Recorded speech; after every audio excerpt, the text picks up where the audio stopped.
Bonjour à tous. Séquence de 30 minutes avec Laure en Malaisie pour déloger tous les nœuds installés dans nos hanches. On peut commencer par une méditation pour se recentrer. Et pour cette séquence, vous pourriez avoir l'utilité de 2 blocs et pourquoi pas de protège-genoux.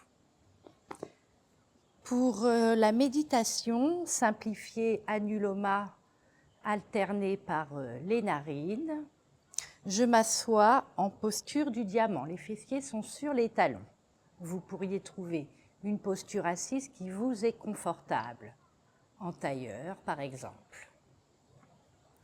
Les épaules sont légèrement vers l'arrière, le menton est rentré, on trouve une certaine verticalité dans la colonne jusque dans la nuque.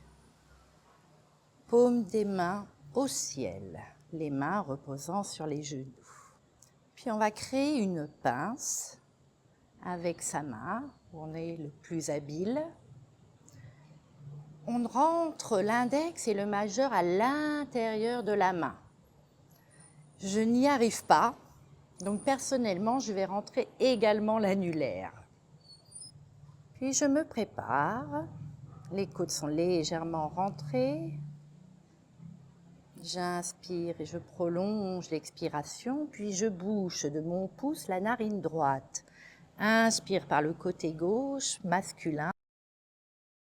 Je bouche la narine gauche de mon petit doigt et expire 2 fois plus par la narine droite. Inspire par la gauche, bouche la droite. Prolonge l'expiration par la narine droite, bouche la gauche. Une dernière fois, inspire, bouche la droite, inspire par la gauche. Bouche la narine gauche du petit doigt et prolonge l'expiration de la narine droite. Je reviens, posture neutre. Je lève le bras droit. Je tourne avec le nombril sur ma gauche. La main gauche vient à l'arrière de mes fessiers. Les doigts pointent vers l'arrière. J'inspire, le ventre est happé, j'expire, les côtes se resserrent vers le bas et je peux ainsi tourner. Puis je mets la main derrière le genou gauche à l'extérieur. L'épaule arrière roule bien vers l'arrière également. J'inspire, le ventre est happé, j'expire, les côtes se referment l'une vers l'autre. Je ressens un creux dans mon sternum et je peux ainsi tourner un peu plus. Puis je reviens posture neutre. Je lève mon bras gauche au ciel, le bras droit passe à l'arrière, les doigts pointant aussi à l'arrière. J'inspire, je me grandis, le ventre rentre. J'expire, je tourne à partir du nombril vers la droite. L'épaule arrière roule, s'ouvre. Puis le bras gauche passe derrière le genou droit. J'inspire, le ventre est happé. J'expire, les côtes se referment l'une vers l'autre. Creux dans le sternum, je peux peut-être tourner un peu plus et regarder mon épaule à l'arrière. Et je reviens. Je rentre le menton. Je croise les coudes, attrape les épaules de mes mains. Inspire, rentre le ventre et expire. Éloigne les épaules l'une de l'autre. Arrondis le haut du dos. Et ressens l'étirement de la colonne jusque dans la nuque. Puis je reviens en position neutre. Et pour commencer le travail, on peut se munir de 2 blocs de part et d'autre de son tapis pour préparer la pose de la fente basse.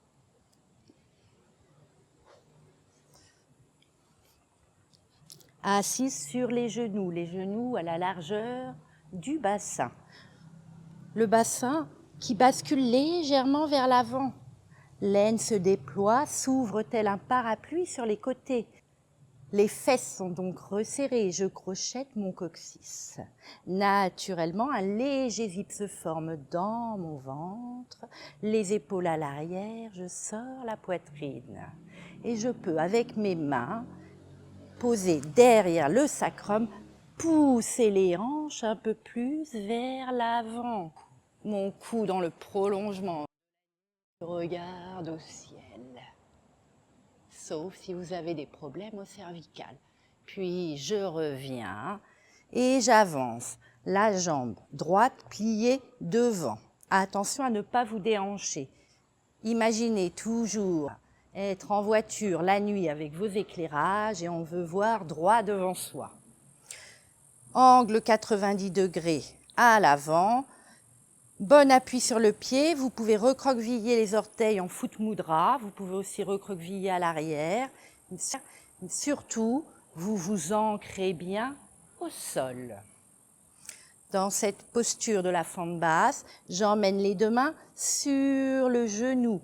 J'inspire, je rentre le ventre, les épaules vers l'arrière et je pousse des mains les genoux pour tendre les bras. J'aligne ainsi mon buste avec mon bassin. Je ressens le travail dans les quadriceps et le psoas à l'arrière. Puis la poitrine et le menton reviennent à l'avant. Et je vais poser les avant-bras au sol ou sur un bloc. Cela dépendra de votre flexibilité. Attention, je me suis déhanchée. Hop, je réajuste mon éclairage. Prolongement de la nuque avec la colonne. Relâche un peu le cou. La hanche s'ouvre, on ressent jusque dans le fessier droit le travail. On peut inspirer, le ventre est happé pour ne pas le comprimer et on prolonge l'expiration. Relâche la tête. Inspire, bloque un peu la respiration, quelques secondes. Prolonge ton expiration. Pour ne pas engager le périnée que l'on presse, que l'on envoie jusque dans la poitrine. S'ensuit l'inspiration, le ventre est happé. Je bloque la respiration et je la prolonge. Dernière fois, périnée vers la poitrine. Mula Bandha ou Dhyana Bandha, le ventre est happé à l'inspiration et je prolonge mon expiration. Je me redresse, aidé de mes mains. Et dans cette posture, je mets le talon à l'avant, les doigts pointent vers le ciel, derrière le pied, à l'avant, et j'essaye d'étendre ma jambe à l'avant, collant ainsi mon ventre sur mes cuisses. Puis je replie le genou à l'avant, les mains passent de part et d'autre du pied. La jambe à l'arrière se tend. Rétroversion interne de la jambe arrière. Je pose le genou qui glisse légèrement vers l'arrière. Puis aidé de mes mains, je me redresse, je prépare 2 blocs qu'on pourra mettre à la hauteur que l'on préfère, de part et d'autre, de ma cuisse à l'avant. J'inspire, je pousse dans les mains, commence à me redresser, puis j'envoie le talon à l'avant qui glisse pour essayer d'entrer dans un grand écart latéral. Attention, les hanches sont de face, pensez à un ciseau. J'inspire, le ventre est happé, je pousse un peu dans mes blocs pour éloigner ma cuisse de mon ventre, je me redresse, voilà. J'inspire et j'expire, je prolonge, peut-être ouvrirai-je un peu plus. Inspire, pousse un peu dans les blocs, regarde au ciel, apprécie l'étirement, expire, ouvre un peu plus. Puis je remonte, le talon à l'avant glisse vers moi. Les deux genoux sont au sol. Et nous allons passer à la jambe gauche qui s'avance à l'avant. Préparons nos deux blocs de part et d'autre de la cuisse. Rétroversion interne de la jambe arrière. Le genou glisse un petit peu également vers l'arrière. Le pied bien de face, angle à 90 degrés. Bon appui sur le pied et le genou. Les hanches sont bien de face. Je mets les deux mains sur les genoux. J'inspire le ventre éhappé. J'expire, les coudes se resserrent vers le bas. Je pousse dans les mains, les bras se tendent et j'aligne mon tronc aux hanches. Attention, on replie le genou à l'avant, à angle 90. Et pourquoi pas, si vous voulez aller un peu plus loin, amener les bras au ciel, main prieur si vous le pouvez. J'inspire, le ventre éhappé, j'expire à partir du milieu du dos, je regarde au ciel.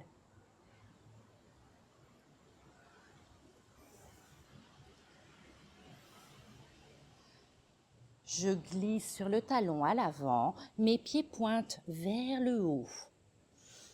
J'inspire et j'expire, les mains au sol, j'essaye de coller mon ventre à la cuisse à l'avant. Les hanches toujours de face. J'inspire et j'expire, je relâche la tête, je relâche les épaules. Puis le genou se replie à l'avant. J'ai toujours mes blocs pour m'aider. La jambe à l'arrière, rétroverse. J'amène le genou un peu plus vers l'arrière. Inspire et expire. J'emmène le talon avant qui glisse. Pensez à un ciseau. J'inspire. J'expire, pousse peut-être dans les blocs ou au sol, cela dépendra de ton niveau. Ce n'est pas important, soyez là où vous devez être et remerciez-vous. À chaque jour, son progrès. J'inspire et j'expire.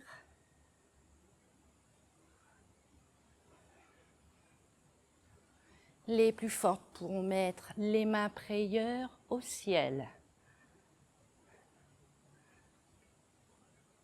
Et revenez, glissez le talon avant vers vous.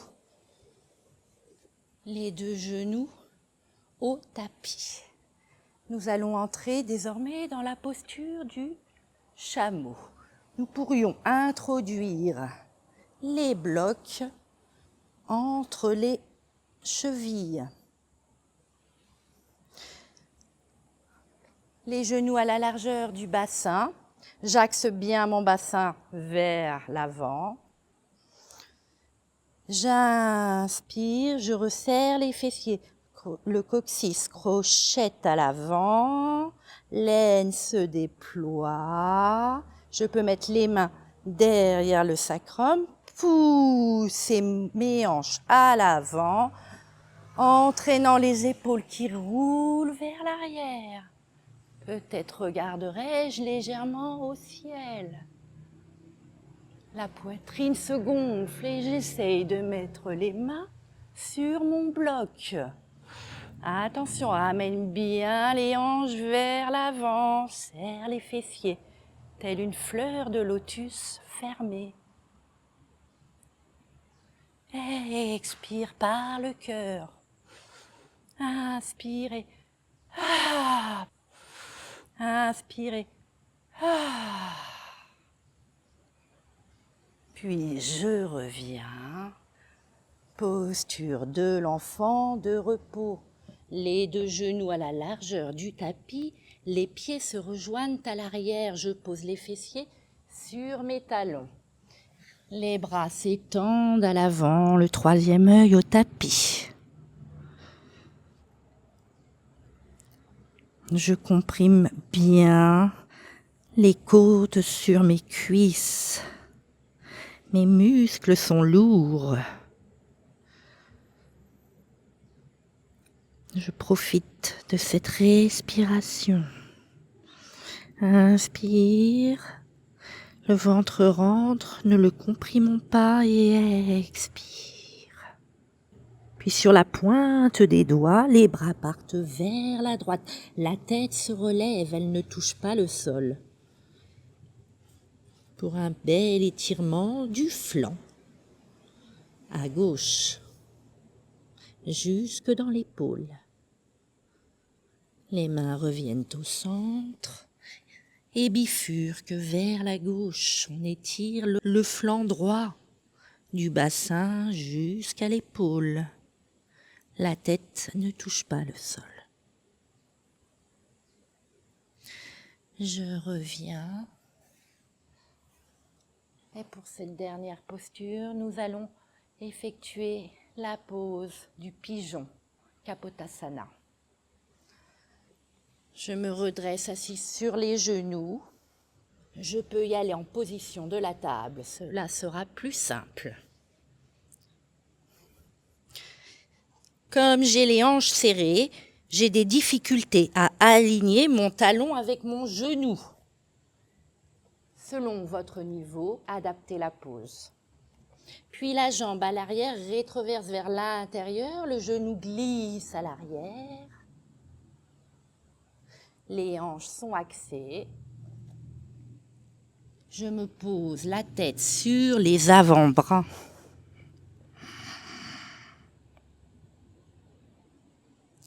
Je prolonge toujours mon expiration. À l'inspiration, le ventre rentre. Redresse-toi sur tes mains, prépare peut-être 2 blocs. Cela dépendra de ta force et ta flexibilité. Attention, nous sommes bien en appui sur la jambe à l'avant et la jambe à l'arrière. Ce sont nos fondations. Les hanches à l'avant, je me redresse, je pousse les mains dans le bloc ou au sol pour décoller le ventre de ma cuisse, les épaules roulant à l'arrière, emmenant avec elles la poitrine qui se gonfle. On doit ressentir le travail à l'arrière dans le psoas et les quadriceps. Peut-être, certaines pourront mettre les mains au ciel. Inspire et expire, légère flexion à l'arrière à partir du milieu du dos. Ouh là là. Voilà. Comme vous voyez, ce n'est pas évident pour moi, ayant les hanches très serrées. Je reviens sur mes 2 genoux, passe le genou gauche vers la gauche, le pied vers la droite.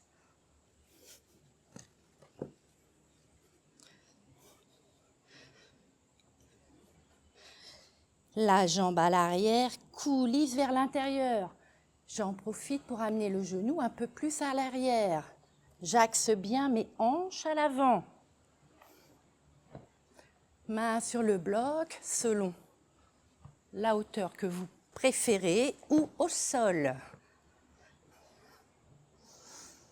J'ancre bien mes appuis au sol.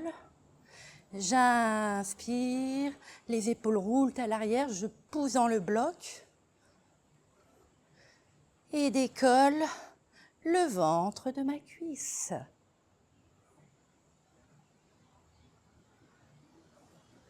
Certaines pourront mettre les bras au ciel. Puis je reviens, les 2 bras au sol. J'amène le genou un peu plus vers l'arrière et on finira par le pigeon couché. À l'inverse de l'exercice précédent sur l'autre jambe. Expire toujours longuement. Cherche à bien axer tes hanches.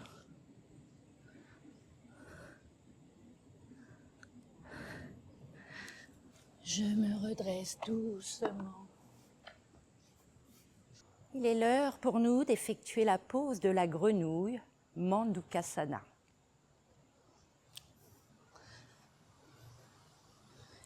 Les deux genoux s'éloignent l'un de l'autre et à l'arrière, les pieds se touchent. Nous allons commencer par une posture simplifiée de la grenouille. Les mains sont à l'avant et si possible, donc j'écarte mes genoux, je mets les pointes des doigts vers moi. Si c'est trop douloureux, mettez-les dans l'autre sens. Et le plus dur, là, va être d'aligner ses hanches avec ses genoux. J'essaie d'ouvrir toujours un peu plus. Expire.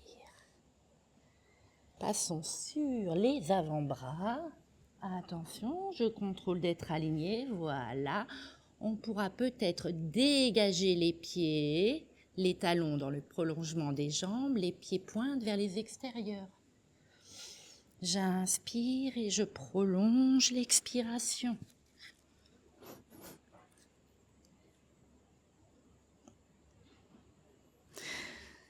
Inspire le ventre et happé. Bloque la respiration. Prolonge l'expiration par le nez. Engage le périnée. Envoie cette force jusque dans la poitrine. S'ensuit l'inspiration, le ventre est happé. Je bloque la respiration et je prolonge l'expiration. J'ouvre peut-être un peu plus. Éloigne mes genoux. Dernière fois, je presse le périnée jusqu'au sternum. S'ensuit l'inspiration, le ventre est happé. Je bloque la respiration et je la prolonge. Pour revenir sur les avant-bras, puis sur les mains, les bras se tendent. Les pieds à l'arrière pointent l'un vers l'autre. Je ramène un genou, puis l'autre.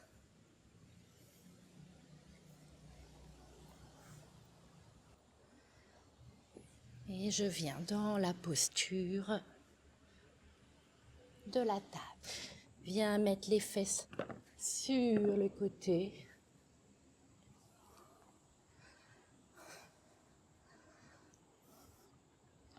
Et amener vertèbre par vertèbre au sol. Les deux genoux vers la poitrine à l'extérieur du buste. Les deux bras passent à l'intérieur des jambes, contre force entre les avant-bras et les genoux. J'enroule de l'index et du majeur, mes pouces, la palme des pieds sont face au ciel. J'inspire et à l'expiration, j'imagine une force poussée dans mes pieds pour amener les genoux au tapis.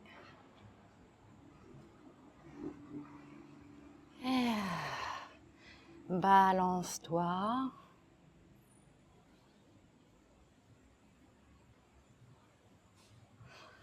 Referme les genoux, enlace les deux tes bras et fais des cercles dans un sens et puis dans un autre avec tes hanches pour masser le sacrum.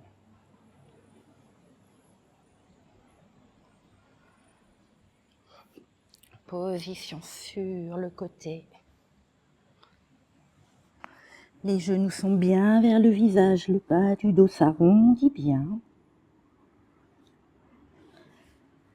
Je me redresse dans une posture assise, qu'elle soit croisée ou les fessiers. Les épaules à l'arrière, le menton légèrement rentré, toujours cette verticalité dans la colonne et la nuque. Je vous remercie d'avoir passé ce moment bienveillant à mes côtés. Et comme dit Aristote, on ne peut pas défaire un nœud quand on ignore comment il s'est créé. Namasté.